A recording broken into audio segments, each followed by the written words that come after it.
శుక్లాంబరధరం విష్ణుం శశివర్ణం చతుర్భుజం ప్రసన్నవదనం ధ్యాయేత్ సర్వవిఘ్నోపశాంతయే.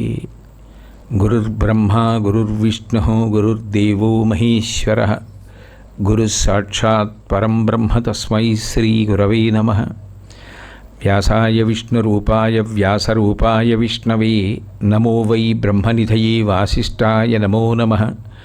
కూజంతం రామ రామీతి మధురం మధురాక్షరం ఆరుహ్య కవితాశాఖాం వందే వాల్మీకికోకిలం. శ్రుతిస్మృతిపురాణానాం ఆలయం కరుణాలయం నమామి భగవత్పాదశంకరం లోకశంకరం. వాగర్ధావివ సంపృక్తౌ వాగర్ధప్రతిపత్తయే జగతః పితరౌ వందే పార్వతీ పరమేశ్వరౌ. సుక్తిం సమగ్రయతున స్వయమేవ లక్ష్మీ శ్రీరంగరాజమహిషీమధురైకటాక్షైః వైదగ్ధ్యవర్ణగుణకుంభనగౌరవైర్యాం కండూలకర్ణకుహరాः కవయోధయంతి. హైమోర్ధ్వపుండ్రమజహన్మకుటం సునాసం మందస్మితం మకరకుండలచారుగండం బింబాధరం బహుళదీర్ఘకృపాకటాక్షం శ్రీవేంకటేశముఖమాత్మనిసన్నిధత్తాం. విమలపటి కమలకుటి పుస్తకరుద్రాక్షసస్తహస్తపుటి కామాక్షి పక్ష్మలాక్షి కలిత విపంచి విభాసి వైరించి. హరి ఓం. పరమేశ్వర స్వరూపైన సభకి నమస్కారం. ఆయన కార్యాకార్య ప్రబోధకాయ నమః. వ్యాసుల వారి అనుజ్ఞ మేరకు మళ్ళీ ఇంకొక 16 సంవత్సరములు శరీరంలో ఉండి లోకాన్నంతటినీ ఉద్ధరించాలి అని సంకల్పం చేసుకున్న శంకరాచార్యుల వారి యొక్క ప్రథమ కర్తవ్యం లోకమునకు కార్య అకార్యములు చెప్పాలి. కార్యాకార్యముల యొక్క జ్ఞానము లేకపోవడమే పాపహేతు. ఏది చెయ్యాలి తెలియాలి, ఏది చెయ్యకూడదు తెలియాలి. ఏది చెయ్యాలో తెలిసున్నది చెయ్యాలి అంటే దాన్ని ఎట్లా చెయ్యాలో తెలియాలి. ఎట్లా చెయ్యాలి అంటే నా ఇష్టం వచ్చినట్టు చేయకూడదు, దానికి కల్పం అని ఉంటుంది. కల్పం ప్రకారం చేయాలి. శ్రావణ శుక్రవారం వ్రతం ఉందనుకోండి, కల్పోక్త ప్రకారేణ అంటాం, కల్పం ప్రకారం చేస్తారు. వినాయక చవితి కల్పం ప్రకారం, శ్రీరామనవమి కల్పం ప్రకారం. కల్పంలో ఏం చెప్పబడిందో అది ప్రధానం, అట్లా చెయ్యాలి, అది శాస్త్రీయం. అంతేకాని నా బుద్ధికి తోచినవన్నీ నేను చేసేస్తానండి అంటే చెయ్యొచ్చు, ఎంతవరకు కొంతవరకే. అది ఉత్సవ స్వరూపంగా కొంతవరకు మీరు కలపగలరు తప్ప వైదిక క్రతువు కల్పం ప్రకారమే జరగాలి. అది చెయ్యవలసినది ఎట్లా చెయ్యాలి, అసలు ఏవేవి చెయ్యాలి అన్న విషయంలో దేశమంతా అయోమయావస్థ. ఎవడికి తోచిన మార్గంలో పడిపోతున్నాడు. అటువంటప్పుడు మళ్ళీ భక్తి జ్ఞాన కర్మలను ఒక పద్ధతిలోకి తీసుకురావాలి. ఇది చెయ్యండి అని చెప్పాలి, ఇట్లా చెయ్యండి అని చెప్పాలి. దానికి అవైదిక వాదనలో ఖండించి ఆమోదింపజేయాలి. 2, చెయ్యకూడనివి ఏమున్నాయో అవి చెయ్యకుండా ఉండేటట్టుగా లోకాన్నంతటినీ నడిపించాలి. ఇది ఎవరో తన దగ్గరికి వచ్చి కూర్చున్నటువంటి 10 మంది శిష్యులతో చేయించడం కొంతవరకు సుగమం. వాళ్ళకి నమ్మకం ఉంది కాబట్టి, గురువుగారి దగ్గరికి వచ్చారు కాబట్టి ఆ కూర్చున్న 10 మంది శిష్యులతో చేయించడం అదే చాలా కష్టం. యావత్ దేశాన్ని అలా నడిపించాలంటే ఆ దేశాన్ని అడ్డుపెట్టి ఆయన ఆనాడు చేసిన బోధ జగత్తులో ఎవరికైనా అన్వయమే.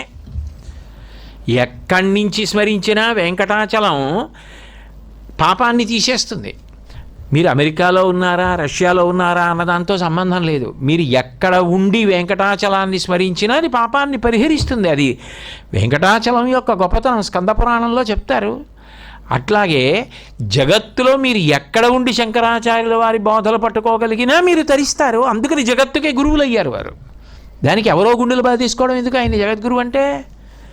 కాబట్టి జగత్తుకే గురువు అయినటువంటి మహాపురుషుడు ఆయన. ఏది చెయ్యకూడదో చెప్పారు, ఏది చెయ్యాలో చెప్పారు. ఈ రెండింటినీ లోకానికి అంతటికీ అందించడానికి లోకాన్నంతటినీ ఓ చోట సభ చేసి ఎలా చెప్తారు. ఆ రోజుల్లో పుస్తకాలు ఇంత వేగంగా ముద్రణ చేసి అందించగలిగినటువంటి శక్తి ఎక్కడుందో. ఆయన వెనకాతలు ఏ ప్రభుత్వాలు ఉన్నాయి, ఆయన వెనక ఏ సంస్థలు ఉన్నాయి. పైగా వెడితే ఆయన్ని భౌతికంగా కూడా ఇబ్బంది పెట్టడానికి సిద్ధపడినటువంటి సమూహాలు ఉన్న రోజులు. అటువంటప్పుడు చెప్పడం అంటే ఆయన వాక్కుకున్నటువంటి శక్తి అటువంటిది. ఒక్క బ్రాహ్మణుణ్ణి అడ్డుపెట్టి మాట్లాడిన మాటలు అంత వేగంగా ప్రచారం పొంది లోకంలో అజ్ఞానాన్ని తీసేసేయంతే. అంత అద్భుతంగా మాట్లాడారు. శృతి, స్మృతి, పురాణము, శిష్టాచారము, అట్లాగే అంతరాత్మ ప్రబోధములను ఆధారం చేసుకుని అందరూ ధర్మాచరణ చేసేటట్టుగా ప్రబోధం చేశారు. అదే సమయంలో ఏ విషయం వైపుకి తొందరగా మనసు లాగేస్తుందో, ఏది లాగేసిన కారణం చేత పాపం చేసే అవకాశం ఉంటుందో అక్కడ చెయ్యకుండా ఉండడానికి ఏం చెప్పాలో అది అంత గొప్పగా చెప్పారు. మీకు చెయ్యకూడని పని అసలు ఎందుకు చేస్తారు? చెయ్యకూడనిది పాపం కదా, పాపం ఎందుకు చేస్తారు అంటే పాపం ఎవ్వరూ కావాలని చేయరు. ఎందుకనంటే ఇప్పుడు మీరు పుణ్యం చేస్తే మీరు సుఖపడతారండి అన్నాను అనుకోండి. ఏమంటే మీ అందరు వచ్చి రేపు మొక్కలకి నీళ్లు పోస్తే చాలా పుణ్యం అండి, దానివల్ల మీకు సుఖం కలుగుతుంది అన్నాను అనుకోండి. మీరు వచ్చి కనీసం ఓ మొక్కకి ఓ కలచ నీళ్ళైనా పోస్తారు. ఏమండి మీరు కానీ రేపు మొక్కకి ఒక్క ఆకు తుంపినా మహాపాపం సుమండి అన్నాను అనుకోండి. మీకు ఎండిపోయిన ఆకు కనపడ్డా మీరు తుంపరు కదా. మరి వద్దన్న పని చేయకుండా ఉండడం కదా సహజమైన విషయం. పాపం వల్ల దుఃఖం వస్తుందంటే మరి ఎందుకు చేస్తారు పాపం? పుణ్యం కన్నా పాపమే ఎక్కువ చెయ్యాలనిపిస్తుంది. ఎందుకు చెయ్యాలనిపిస్తుందంటే పాపము ఏం చేస్తుందంటే ఎర వేస్తుంది. చేప చూడండి, ఎర కోసమని పైన కనపడుతున్న వానపాం ఒకటే అనుకొని లోపల ఉన్న సూదిని గమనించకుండా కురికి ఎరకి దొరికి బయటపడిపోయినట్టు ఎర వేస్తుంది. మనసుకి ఏదో సుఖాన్ని ఇస్తుంది, ఇంద్రియాలకి ఏదో సుఖాన్ని ఇస్తుంది. ఈ సుఖం కోసం ఏం చేస్తాడంటే శాస్త్రాన్ని వదిలిపెట్టేస్తాడు. తెలియనివాడు ఏం కాదు, అన్నీ తెలుసు. తెలిసి అప్పటికి ఆ ఇంద్రియ సుఖం కోసం, అప్పటికి ఆ మనోరంజకత్వం కోసం వశపడతాడు. అది పాపమునకున్న తీవ్ర శక్తి, ఆకర్షణ శక్తి అంటారు. అది ఇంద్రియములను మనసుని ప్రలోభ పెడుతుంది. అదే భాగవతంలో అఘాసురుడు అని వ్యాసుల వారి పిలిస్తే సంస్కృత భాగవతంలో పాపపు రక్కసుడు అని పోతన గారు యథాతథంగా అనువాదం చేశారు. జాపిరము లేక ఇప్పుడు గ్రేపుల గోపాలసుతుల కృష్ణునితోడన్ గీపెట్టగ మింగెదనని పాపపు రక్కసుడు త్రోవ పడి ఉండే నృపా. పాపంలోకి మనం వెళ్ళిపోతాం తెలిసి కూడా, అప్పుడు మింగేస్తుంది. కాబట్టి ఈ పాపకర్మ చెయ్యడానికి ప్రధానమైనటువంటి ఆకర్షణలు రెండు ఉంటాయి. ఒకటి రెండు కామము. ఈ అర్ధకామములు ధర్మంతో వేసుకున్న ముడిని వదిలేస్తూ ఉంటాయి. ఆ ముడి విడిపోతుంటుంది, ఆ ముడి విడిపోయి జరిగిపోతుంటుంది. అంటే ఎప్పుడూ ధర్మంతోనే ముడిపడిపోయాడు అనుకోండి, ఇంకా ఆయనకి అసలు పాపం ఏది? ఆయనకి పాపం లేదు అసలు. ఆయనకి ధర్మానికి ఉన్న ముడి అప్పుడప్పుడు వదులవుతుంది, వదిలి జారుతుంది. ఆ జారినప్పుడు పాపం చేస్తూ ఉంటాడు. అది ఎందుకు జారుతుంది అంటే ఇంద్రియ సుఖముల పట్ల, మనోస్సుకి కలగవలసిన సుఖం పట్ల ఆయన ఆకర్షితుడయ్యాడు. అప్పుడు తప్ప పాపం చేయడు. అది బలవత్తరమైందనుకోండి, పాపము వైపుకి ఉరుగుతాడు. మహాత్ముల జీవితాల్లో కూడా ఈ తడబాట్లు కనపడుతూ ఉంటాయి. కారణం అది మనసు యొక్క బలం అటువంటిది. దానికి పాపం ఎరేస్తుంది. దానికి శంకరాచార్యుల వారు నివారణ చెప్పారు. అది ఆయన ప్రజ్ఞ. ప్రధానంగా నిన్నేది లాగేస్తోంది?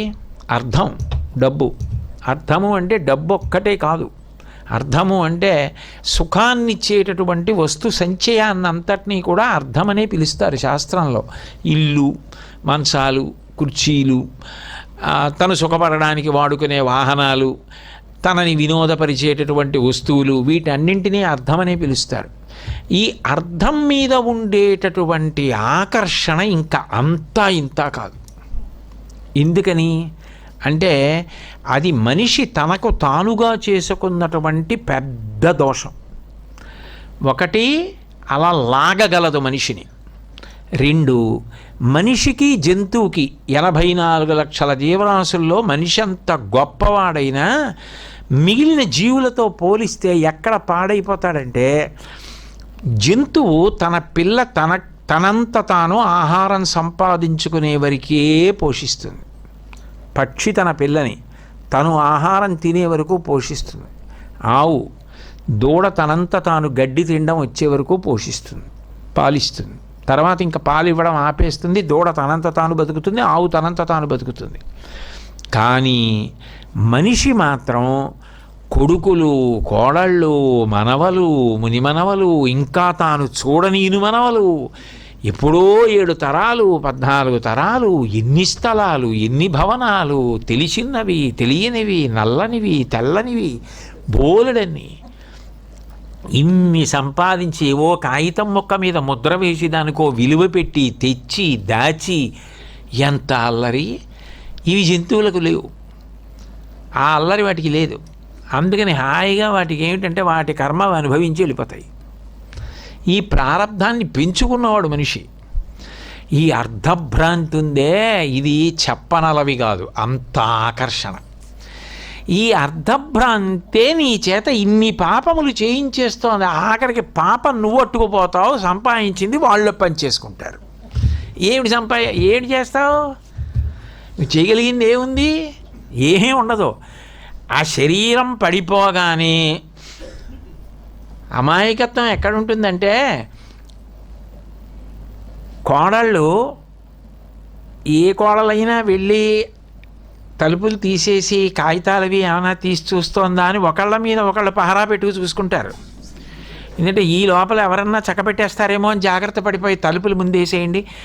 వాళ్ళల్లో వాళ్ళు అనుకుంటే బాగుండదు కదా, వాళ్ళు వీళ్ళు వస్తుంటారు, బాగుండదు, తలుపులు వేసేయండి అని తాళాలు తీసుకొని ఎందుకైనా మంచిదని ఆవిడో తాళం ఈవిడో తాళం పెట్టుకుంటుంది కూడా.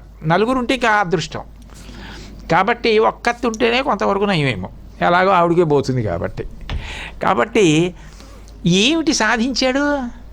వాడి గురించి పట్టించుకునేవాడు ఎవరు లేడు. అర్ధభ్రాంతి అంత పాడు చేసి అప్పుడు ఏడవాలంతే. ఎందుకురా ఇది సంపాదించి ఏం చేశానురా నేను, ఉన్న సమయం అంతా పోయింది అని. పట్టుకెళ్ళేది ఏమీ లేదు, చేసిన పాపం తప్ప. దానికి శంకరాచార్యులు వారు అద్భుతమైనటువంటి విరుగుడు మాట్లాడతారు. అక్కడుంది ఆయన గురుత్వం. ఆయన అంటారు, మూఢజహీహి ధనాగమ తృష్ణ కురు సద్బుద్ధిం మనసి వితృష్ణ యలభసే నిజ కర్మోపాత్తం విత్తంతేన వినోదయ చిత్తం. నువ్వు సంతోషంగా ఉండడం నీ చేతిలో ఉంది, ఎవరి చేతిలోనో లేదు.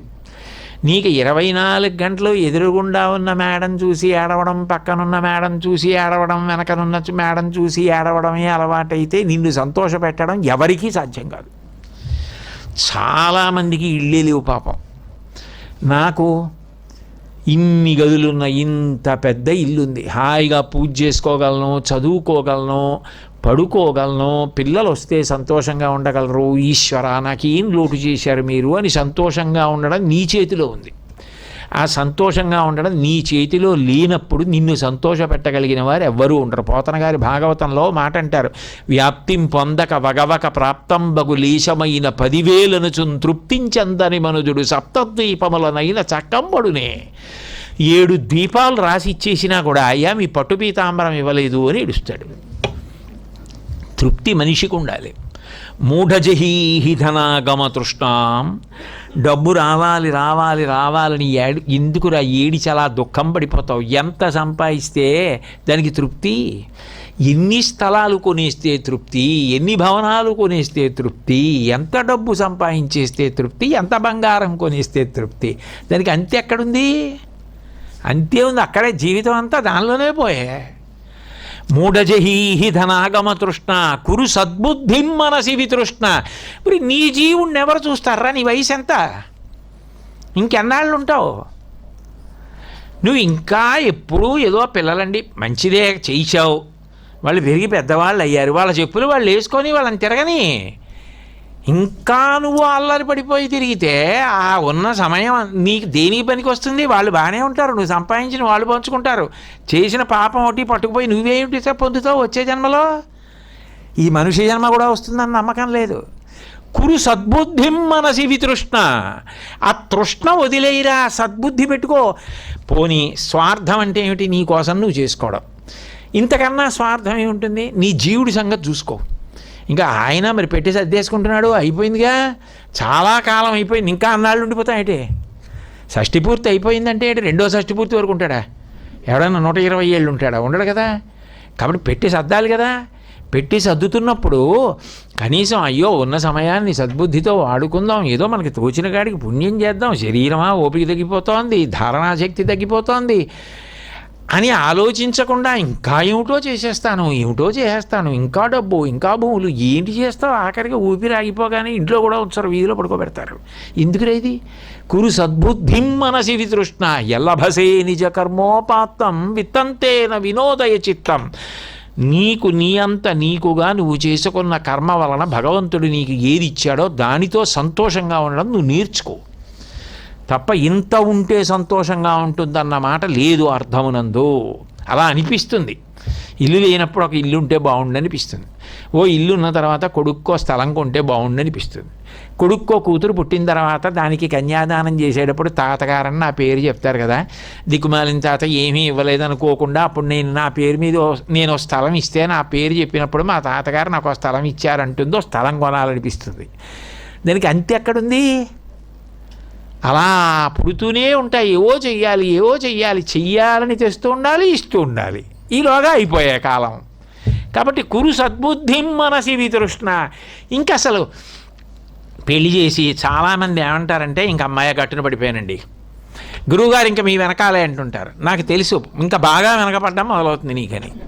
ఎందుకనంటే అప్పుడే మొదలు. ఇంకా ఆ తర్వాత అత్తారు, ఆడబొడుచులు, వాళ్ళ పిల్లలు, ఆ పిల్లల్ని పెంచడాలు, పెద్ద చేయడాలు, ఇంకా వీలైతే వాళ్ళు విదేశాల్లో ఉంటే అక్కడికి వెళ్ళి చేసి వస్తూ ఉండడాలు, ఒకవేళ వాళ్ళకి 2 ఉద్యోగాలు అయితే ఇక్కడ వాళ్ళకి చేస్తూ ఉండడాలు, ఇంట్లో పిల్లల్ని చూసుకోవడాలు, పెద్దవాళ్ళు మీరు ఉండకపోతే మరి ఎలాగా మాకు ఇప్పుడు అంటే వాళ్ళకి చేసి పెట్టడాలు, అయిపోయాయి జీవితం. ఇంకా నువ్వు చేసింది ఏముంది? ఇంకా నీకోసం నువ్వు చేసుకున్నది ఏముంది? నేను ఇవన్నీ తప్పులని కానీ చేయకూడదని కానీ అంటున్నానని నా మీద ప్రచారం చేయొద్దు. కనీసం నీ గురించి కొంత ఆలోచించుకొని 3 మాటలు రామనామ అన్నారు అయ్యి అంటున్నాను అంతే నేను అన్నది తప్పించి నేను ఎవరిని ఏమీ అంటలేదు. కాబట్టి కురు సద్బుద్ధిం మనసి వితృష్ణ ఎల్లభసే నిజ కర్మోపాత్తం విత్తంతేన వినోదయ చిత్తం యావద్విత్తోపార్జన శక్త స్థావన్నిజ పరివారో రక్త పశ్చాజ్జీవతి జర్జర దేహే వార్తాకోపిన పృచ్చతి గేహే. వాడు సంపాదించుకోవడం పిల్లలకు అలవాటు చేసి వాళ్ళు బ్రతకడం అలవాటు చేయకుండా నువ్వు చాలా సంపాదించి ఇంకా సంపాదిస్తూ ఇక్కడ తీసి అక్కడ పెడితే ఇంకొక శాతం వడ్డీ ఎక్కువ వస్తుందని ఎప్పుడు అవన్నీ లెక్కలు కట్టుకుని చేసి అవన్నీ తీసి చూసి చేస్తే ఆయనకి అంత వస్తోంది, కొంత మనకి ఇస్తే బాగుండు, ఆయన ఊపిరి గుటుక్కుమంటే బాగుండు, మనం పంచుకుందాం అనుకుంటారా? నాన్నగారు 10 కాలాలు ఉండి ఆయన కాళ్ళు పట్టే అదృష్టం కావాలని వాళ్ళు కోరుకోవాలంటే ఇలాంటి అలవాట్లు చేయకు. అలా అలవాటు చేసేస్తే నువ్వు సంపాదిస్తున్నంత కాలం గౌరవిస్తారు. సంపాదన ఆగిపోగానే అర్ధన సంపాదన లేదు ఇంకా మనకి ఇచ్చేది లేదు అని చెప్పి ఎండిపోయిన చెట్టును చూసినట్టు చూస్తారు. ఎవరికో తప్ప ఆ ప్రాజ్ఞత ఉండదు. సంస్కారం అలవాటు చేయి. డబ్బే అంటే ఏ కారణం చేతనైనా నువ్వు ఆ డబ్బు సంపాదించలేని స్థితి వస్తే దాంతో గౌరవం పోయే రోజు తెచ్చుకోకు. అప్పుడు ఎవరినో నిందించకు, వాళ్ళు అన్నారనకు. మొదటి నుంచి ఆ గౌరవం వాళ్ళకి పిల్లల దగ్గర నేర్పు. నీకు డబ్బు పిచ్చి తగ్గించుకో. నీకు డబ్బు వలన గౌరవం కన్నా ఇతర కారణముల చేత నువ్వు గౌరవం పొందడం నేర్చుకో. మా నాన్నగారు పద్ధతైన మనిషి, మా నాన్నగారు ధార్మికుడు, మా నాన్నగారు పరోపకారి అని నీ బిడ్డలు సంతోషించేటట్టుగా బ్రతుకు. అంతేగాని మా నాన్నగారు బాగా లెక్కలు కట్టి సంపాదించగలరని అలవాటు చేయకు. యావద్విత్తోపార్జన శక్త స్థావన్నిజ పరివారో రక్త పశ్చాజ్జీవతి జర్జర దేహే వార్తాకోపిన పృచ్చతి గేహే. బాగున్నారా అని కూడా అడగరు. ఏడో గదిలో మంచం మీద ఉంటే పుట్టిన పేరోటి రాసి శుభలేఖ ఇచ్చి పిలుపుకి వచ్చినప్పుడు కూడా బాగుండదని వెళ్ళిపోయే ముందు ఒక్కసారి లోపలికి వచ్చి మీ మనవడి పెళ్ళి పాపం మీరు పెద్దవారు రాలేరులేండి, అక్కడికి వచ్చి అనవసరంగా మీరు మళ్ళీ ఆరోగ్యం అది పాడవుతుంది, మీరు ఇక్కడి నుంచే ఒక్కసారి స్మరించండి వాడు బాగుండాలని, మీరంటే అవుతుంది అని ఉత్తిదే నమస్కారం పెట్టి వెళ్ళిపోతారు. అంత రావద్దని వాళ్ళే చెప్పేస్తారు. కాబట్టి వార్తాకోపిన పృచ్చతి గేహే. ఎవరు అడుగుతారా? నీ జీవుడి గురించి నువ్వు చూసుకోవాలి తప్ప చేశావుగా పెంచావుగా, పెద్ద చేసావుగా, పెళ్లి చేసావుగా, వాళ్ళకి పిల్లలు వాళ్ళ చెప్పులు వాళ్ళు వేసుకొని వాళ్ళ జీవితం వాళ్ళని జీవించని నువ్వు అతిగా పులివేసుకుంటానంటే నీ జీవితం ఏమైపోతుందిరా? ఇంత అర్థ సంబంధమైనటువంటి వ్యామోహంలో పడిపోతామేం? పాడైపోవట్లేదు నాన్న. అది శంకరాచార్యుల వారి బాధ, నా బాధ కాదు, నా మాట కాదు ఇది. కాబట్టి అర్ధ సంబంధం లాగేస్తే చివరికి జీవితాలు ఏమైపోతాయో హెచ్చరించారు. కామ సంబంధం లాగేస్తే ఎంత ప్రమాదానికి వెళ్ళిపోతుందో చెప్పారు. నారీస్తనభర నాభీదేశం దృష్ట్వామాగా మోహావేశం ఏతన్మాంసవసాది వికారం మనసి విచింత్య వారం వారం. దీనికి నేను తాత్పర్యం చెప్పక్కర్లా. పురుష శరీరం ఒకలా ఉంటుంది, స్త్రీ శరీరం ఒకలా ఉంటుంది. పురుష శరీరం కన్నా స్త్రీ శరీరంలో భిన్నత్వం ప్రధానంగా శరీర పైభాగంలో స్ఫుటంగా 2 చోట్ల మాంసము కొవ్వు పైకి ఊబికున్నాయి. అసలు నిజంగా చెప్పాలంటే అవి పరమ పవిత్రమైన మాతృకా చిహ్నములు.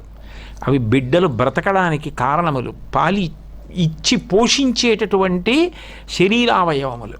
వాటిని చూసి భ్రాంతి పొందుతున్నావా?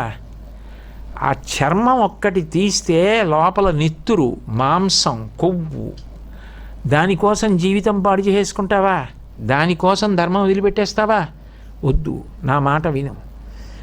ఎవరు చెప్తారండి? కన్న తండ్రిలా? కామానికి విరుగుడు చెప్పారు ఆయన. నారీస్తనభర నాభీదేశం దృష్ట్వా మాగా మోహావేశం ఏతన్మాంసవసాది వికారం మనసి విచింత్య వారం వారం. వారం వారం అంటే వారానికి ఒకసారని కాదు, అస్తమానం తలుచుకుంటూ ఉండు. మనసులో తలుచుకుంటే నీకు అక్కర్లేని వ్యామోహాలు ఉండవు.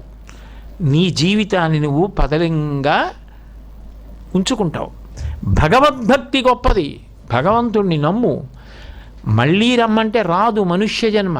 ఆ ఉన్న మనుష్య జన్మని భగవత్ సేవలో వినియోగించడం అలవాటు చేసుకో. కొంత సమయమైనా చెయ్యి. ఆఖరణ సోపాన ఆయన సాధనా పంచకం చెప్పినప్పుడు కూడా ఇదే. భక్తి నమ్ము, భగవంతుణ్ణి నమ్ము, లేకపోతే మనుష్య జన్మ మళ్ళీ వస్తుందని నమ్మకం లేదు. అప్పుడు నువ్వు ఏది చేసుకోలేకపోయావో ఏడ్చినా నీకు చేసేవాళ్ళు ఉండరు. అర్థ సంబంధం ఎంత ప్రమాదకరమైందో 2 ఉదాహరణలు చెప్తారు.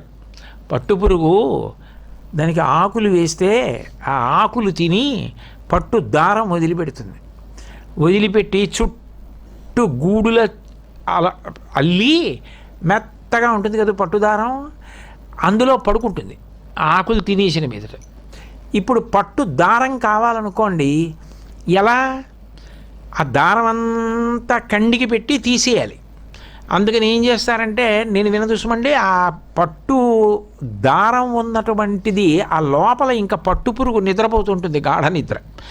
దాన్ని తీసుకెళ్ళి మరుగు నీళ్ళలో పారేస్తే నీరు దారాల్లోంచి వెళ్ళిపోయి పురుగు చచ్చిపోతుంది. ఆ కాయ యువతలకి పెట్టి రాట్నం తిప్పేస్తే దారం అంతా వచ్చేస్తుంది. ఈ పురుగుని తీసుకెళ్ళి పక్కన పారేస్తే ఆ తర్వాత ఈ పందులో పక్షులో తినేస్తాయి. ఇంత పట్టుదారం చుట్టూ కట్టుకు పడుకున్నది ఏమైంది? తన మృత్యువుకి కారణమైంది. రామకృష్ణ పరమహంస ఒక శిష్యుణ్ణి పిలిచి, ఏమిరా నాయనా ఎప్పుడు చూసినా భార్య అంటావు, పిల్లలంటావు, నా మాట వినరా, సాధన కొంచెం చేయరా. నీ భార్యను వదిలేయమని నేను చెప్పను, పిల్లలను వదిలేయమని చెప్పను, సంసారం వదిలేయమని చెప్పను, కానీ నీ జీవుడి గురించి ఆలోచించు. ఈ జన్మతో సరే మోక్షం వచ్చేస్తుందా? వచ్చే జన్మ గురించి ఆలోచించుకోవద్దు. భగవంతుణ్ణి నమ్మి చెయ్యవలసిన విహిత కర్మ ఏదుందో అది కొంత చెయ్యి అని చెప్తుంటే, నాకేం పర్వాలేదండి, నా భార్య ఉంది, పిల్లలు ఉన్నారు, వాళ్ళు చాలా బాగా చేస్తారు, నా కోసం ఎన్నో చేస్తారంటుండేవాడు. ఆ గురువుగారికి ఓ రోజున విసుగొచ్చి, ఒరే అలా కాదు కానీ నీకు హఠయోగం నేర్పుతాను, ఆ యోగం నేర్చుకుంటే నువ్వు ఊపిరి ఆపేసి కర్ర మొక్క పడిపోయినట్టు పడిపోతావు, అప్పుడు నువ్వు చచ్చిపోయావు అనుకుంటారు. అప్పుడు మీ ఆవిడ పిల్లలు ఏం చేస్తారో నువ్వే చూడు, చూశాక నా దగ్గరికి వచ్చి చెప్పు. అప్పుడు మీ ఆవిడ పిల్లలు నీకు బాగా చేస్తున్నారు అనిపిస్తే ఇంక నిన్నెప్పుడు నేను ఇలా విసిగించాను రా అని హఠయోగాన్ని నేర్పారు. ఆయన ఏమిటో గురువుగారు ఇలా అంటున్నారు చూద్దామని చెప్పేసి ఒక కర్ర పొల్లలా అయిపోయి ఊపిరి కూడా ఆపేసి పడిపోయాడు, చచ్చిపోయాడు అనుకున్నారు. ఆయన బాగా స్థూలకాయుడు, చచ్చిపోయాడు అనుకున్నారు. ఆయన ఏం చచ్చిపోలేదు, హఠయోగంలో అలా చేశాడు శరీరాన్ని. ఆ భార్య బిడ్డలు అందరూ వచ్చారు, పాపం మరి ఏడుస్తారు కదా, వాళ్ళు ఏడిచారు. ఉంటుందిలేండి, ప్రేమ లేకుండా ఎందుకు ఉంటుంది, ఏడిచారు. అంతలో ఎవరో ఒక ఆయన అన్నాడు, ఇది ఈ శవాన్ని బయటికి తీసుకెళ్ళడం చాలా కష్టం, చాలా లావు కదా, ఈయన ఎలా తిరిగేవాడు ఈ ఇంట్లో, మరి ఏదో అటు ఇటు తిరిగి బయటికి వెళ్ళేవాళ్ళ ఉంది, గుమ్మం పట్టదు తీసుకెళ్ళడానికి, ఓ పని చేద్దాం, ఈ గడప పగల కొట్టేసి బయటికి తీసుకుపోదాం అన్నాడు. అంటే ఆవిడంది, అయ్య బాబోయ్ అర్ధంతరంగా పోయాడు, దానికి తోడు ఇప్పుడు గుమ్మాలు అవి నరికేసి బద్దలు కొట్టేస్తే మళ్ళీ ఎవడు ఎక్కడ డబ్బు తీసుకొచ్చి ఇవన్నీ నేను మళ్ళీ నిర్మాణం చేసుకుంటాను, పోయినవాడు ఎలాగో పోయాడు, ఆయన్నే ముక్కలు చేసి పట్టుకుపోండి. హఠయోగంలో ఉన్నవాడు చటుక్కుని లేచి కూర్చుని, ఇప్పుడు గురువుగారి మాట ఏమిటో అర్థమైందే నాకు, ఇక పైన నా అనుష్ఠానం నేనే చేసుకుంటాను అన్నాడు. ఆయన వదిలేదు భార్యాబిడ్డల్ని, ఆయన అనుష్ఠానం ఆయన చేసుకున్నాడు, ఆయన ఒళ్ళు ఆయన దగ్గర పెట్టుకున్నాడు. కాబట్టి భగవంతుణ్ణి నమ్ము, భగవంతుణ్ణి నమ్మి నువ్వు మనిషిగా పుట్టినందుకు చేయవలసింది చెయ్యి. ఆయన సువర్ణమాలా స్తుతి అని ఒక స్తోత్రం చేశారు, అందులో అద్భుతమైన మాట అంటారు. భగవంతుడు ఏం చేస్తాడు అంటే, షడ్రిపుషడూర్మి షడ్వికారహర సన్ముఖ షణ్ముఖ జనక సాంబ సదా శివ శంభో శంకర శరణం మే తవ చరణయుగం అంటారు. షడ్రిపు, ఆరుగురు శత్రువులు, కామక్రోధ లోభమద మోహమాత్సర్యములు సమస్త పాపములకు కారణములు. ఈ ఆరుగురు శత్రువుల్ని మనం గెలవలేం, భగవద్ అనుగ్రహం గెలిచేటట్టు చేస్తుంది. కాబట్టి భక్తితో ఉంటే భగవంతుడు నిన్ను గెలిపిస్తాడు. షడూర్మి, ఊర్మి అంటే కెరటం, సముద్రంలో కెరటం వచ్చి విరిగి పడిపోతుంది, ఒడ్డుకు వచ్చేస్తుంది, అమ్మాయి అయిపోయింది కెరటం అంటే మళ్ళీ ఇంకో కెరటం సిద్ధమైపోతుంది. పొద్దున్న పలహారం చేశాననుకోండి, అమ్మాయి ఆకలి తీరిపోయింది, హాయిగా ఉంటుంది. మళ్ళీ మధ్యాహ్నం ఏడపడికి మొదలు, మళ్ళీ మధ్యాహ్నం భోజనం చేశాననుకోండి, అమ్మాయి ఆకలి తీరిపోయింది, కడుపు నిండుగా ఉంది, హాయిగా ఉంది అనిపిస్తుంది. మళ్ళీ రాత్రి 9 ఏడపడికి మొదలు, మళ్ళీ రాత్రి 9 తినేసాననుకోండి, మళ్ళీ తెల్లారేటప్పటికి మొదలు. కెరటాలు వచ్చినప్పుడు ఊర్ములు వస్తూ ఉంటాయి, అవి అలా వచ్చే ఊర్ములను కొన్నిటిని చెప్పారు. ఆకలి, దప్పిక, శోకము, మోహము, జర అంటే వృద్ధాప్యము, చిట్ట చివరి కెరటం మరణము. అది వచ్చేస్తే ఇంకా మిగిలిన కెరటాలతో సంబంధం లేదు. 6 కెరటములు మారి మారి వస్తూనే ఉంటాయి. ఈ ఊర్ములను తీసేయగలిగిన వాడు ఎవరంటే భగవంతుడు. అంటే ఏమంటే ఇంకా వృద్ధాప్యం రాదా, మరణం రాదా అంటే, వృద్ధాప్యం శరీరానికి వచ్చేస్తుంది, కానీ ఆయన భక్తితో దాన్ని అంగీకరిస్తాడు. ఇది శరీరం మనకు వచ్చిన అవస్థ. కాబట్టి నాకు మిగిలిపోయిన సమయాన్ని ఇంకా బాగా సద్వినియోగం చేసేసుకోవాలి, తక్కువ సమయం ఉందని మరింత ఉత్సాహంతో తను చేయగలిగింది చేస్తాడు మనసుతో. కాబట్టి షడ్రిపుషడూర్మి షడ్వికారహర సన్ముఖ షణ్ముఖ జనక, షడ్వికారములను హరించగలిగిన వాడు భగవంతుడు ఒక్కడే. ఉండుట, అసలు అమ్మ గర్భం ధరిస్తే కదూ పిండం లోపల ఉంది అండం. కాబట్టి ఉండుట, తర్వాత పుట్టినది, అది క్షేమంగా బయటికి రావాలి, లోపలే ఏదైనా అయిపోతే. కాబట్టి పుట్టినది, పుట్టినది పెరిగినది, పెరిగినది మార్పు చెందినది, జుట్టు తెల్లబడిపోతుంది, శరీరం ముడతలు పడిపోతుంది, బోల్డన్ని మార్పులు వచ్చేస్తాయి. క్షీణించినది, నశించినది, చిత్రపటం అయిపోతుంది, అయిపోయి గోడెక్కేస్తాడు. అదేదో కొన్నాళ్ళు ఉంటాడు, ఆ తర్వాత కొన్నాళ్ళకి ఏం చేస్తారంటే, ఏంటి ఇక్కడ ఈ దిక్కుమాల చిత్రపటం ఇంట్లో గోడ అందంగా లేదని చెప్పి ఆ తర్వాత మహా ఉంటే ఓ తరం, ఓ 10 ఏళ్ళలో 15 ఏళ్ళలో 20 ఏళ్ళలో దానికోసం ఎన్ని అన్యాయాలు చేసి తెచ్చికట్టిన ఇల్లు, దాని మీద ఆఖరికి ఒక గోడ మీద అరగజంలో తన చిత్రపటం పెట్టిన వాళ్ళు తీసి అవతల పారేస్తారు, పారేసి ఇంకోటి ఏదో పెట్టేసుకుంటారు అక్కడ. దానికి ఇంత అల్లరిబడి జీవితం పాడు చేసుకుంటావా నాన్న అని శంకరులు. కాబట్టి ఈ షడ్వికారములను తీసేయగలిగిన వాడు ఎవరంటే సన్ముఖ, గొప్ప ముఖం కలిగిన వాడు. ఆయన వంక చూస్తే మళ్ళీ కళ్ళు తిప్పుకోబుద్ధేదు. షణ్ముఖ జనక, సుబ్రహ్మణ్యుడి తండ్రి అయినటువంటి ఓ శివ, మీ యందు నాకు భక్తి కావాలి అని కదాకాలే మాత కదయ కలితాలక్తకరసం పిబేయం విద్యార్థి తవ చరణ నిర్నేజన జలం ప్రకృత్యా మూకానాం అపిచ కవిత కారణతయా కథాదత్తే వాణీ ముఖ కమలతాంబూలరసతాం. ఆర్తి భక్తిలో అసలు అమ్మ నీ పాదాలు నేను మనసారా కడిగి ఆ లత్తుక కరిగినటువంటి ఎర్రటి నీళ్లు సరస్వతీదేవి తాంబూల చర్వణం చేసినటువంటి రసంలా ఉన్నవి ఎప్పుడు తాగుతానమ్మా నా జన్మలో? శంకరాచార్యులు వారు అడగవలసిన విషయమా? అంటే అసలు అలా ఎప్పుడైనా నా జన్మలో పాదయోహ పాద్యం సమర్పయామి అన్నప్పుడు చేశానమ్మా? ఎప్పుడూ తమలపాకుతో చల్లడమే కదా బతికున్నన్నాళ్ళు. ఒక్కనాడు నీ పాదాలు నేను అలా కడిగిందేది? ఆ కడిగిన ఎర్రటి నీళ్లు తీర్థంగా పుచ్చుకున్నదేది? నేను ఎప్పుడు తాగుతానమ్మా అని తన మీద పెట్టుకుని అడిగారు. అంటే నువ్వంటూ ఆర్తి పొందవలసింది, నువ్వు పొందాలని తాపత్రయపడవలసింది ఇదని. సరే, ఇది వదిలిపెట్టండి. శివాపరాధ క్షమాపణ స్తోత్రం అని శంకరాచార్యులు వారు ఒకటి చేశారు. అందులో శ్లోకాలు చదువుతుంటే వాతలు పెట్టినట్టు ఉంటుంది. అంటే నిజాయితీగా చదువుకున్నప్పుడు ఇందులో నేను చేసింది ఏముంది అని అనిపిస్తుంది. మీకు అందులో ఒక శ్లోకం వినిపిస్తాను. అందులో శంకరులు అంటారు, స్నాత్వా ప్రత్యూషకాలే స్నపన విధి విధౌ నాహృతం గంగతోయం పూజార్థం వా కదాచిత్ బహుతర గహన ఖండ బిల్వీదళాని నానీతా పద్మమాలా సరసి వికసితా గంధపుష్పై త్వదర్థం క్షంతవ్యో మే పరాధ శివ శివ శివ భో శ్రీ మహాదేవ శంభో. నిద్రమంచం మించి నేను లేస్తుండగా, ఇంత వయసు వచ్చింది శంకర నాకు, నిద్రమంచం మించి నేను నిద్ర లేస్తూనే ఏవేవో ఆలోచనలతో నిద్ర లేవడంలోనే నా వయసు ఇప్పటి వరకు అయిపోయింది. నేను నిద్ర లేస్తుండగా తెల్లవారుజామున ఎప్పుడైనా స్నాత్వా ప్రత్యూషకాలే స్నపన విధి విధౌ నాహృతం గంగతోయం, నా స్వామికి స్నానం చేయించాలి, గంగాజలాలు తీసుకుని నేను పూజాగదిలోకి వెళ్ళాలని చెప్పి నేను గబగబా స్నానం చేసి గంగాజలం పట్టుకుని నీ దగ్గరికి వచ్చిన రోజు ఏది ఉంది? దానికోసమని నేను తొందరగా లేచి పరిగెత్తుకొచ్చింది ఏముంది? ఎప్పుడుంది అసలు అటువంటి తెల్లవారుజాం? పూజార్థం వా కదాచిత్ బహుతర గహనాత్ ఖండ బిల్వీదళాని.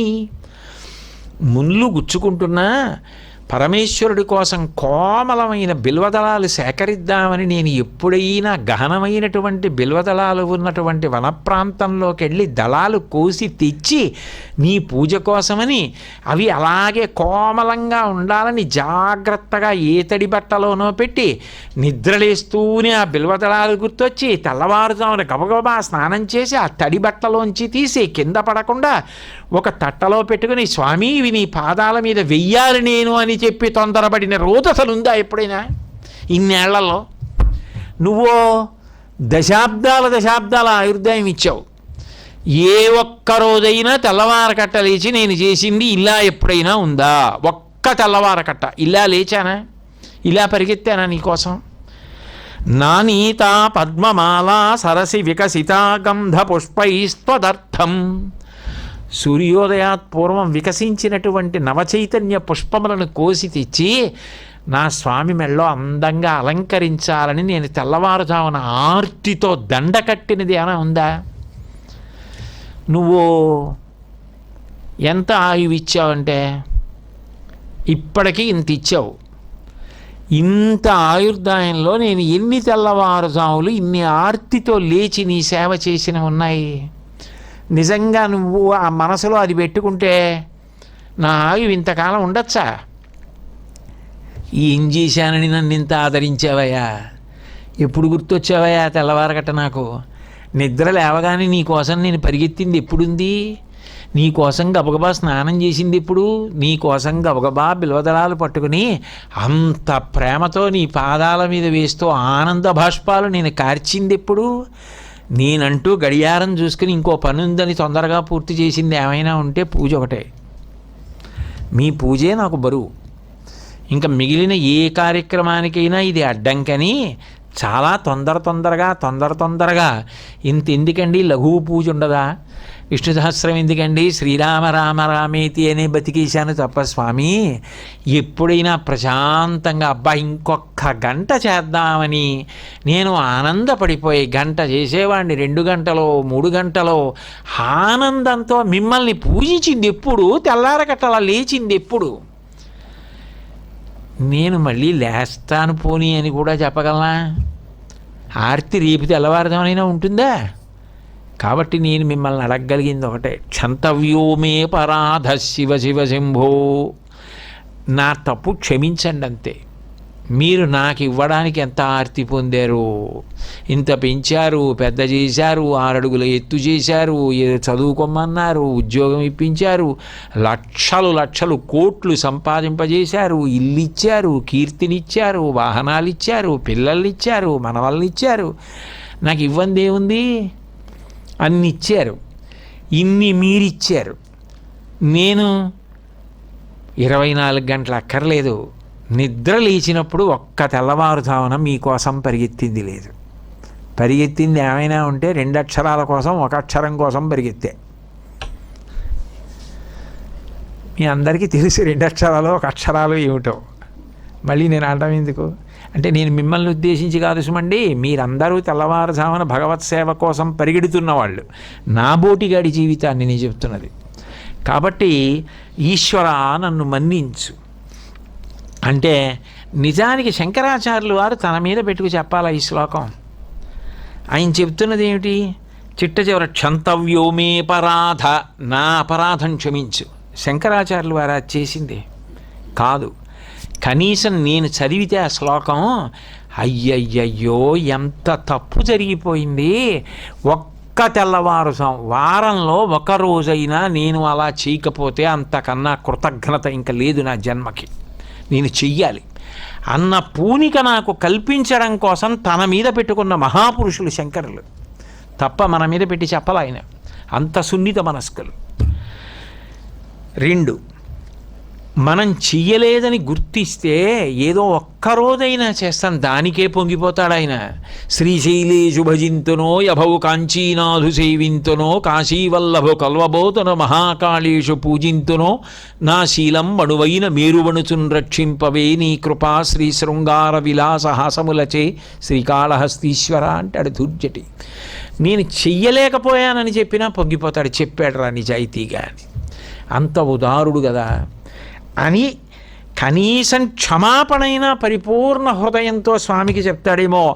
ఏదో యాంత్రికంగా అది కూడా ఒక శ్లోకము అన్న ఉద్దేశ్యంతో ఆ చెప్పేటప్పుడు కూడా నేను ఎన్నో అపరాధాలు చేశాను మన్నించండి అని యాంత్రికంగా కాకుండా మనస్ఫూర్తిగానైనా క్షమాపణ చెప్తాడేమో అని.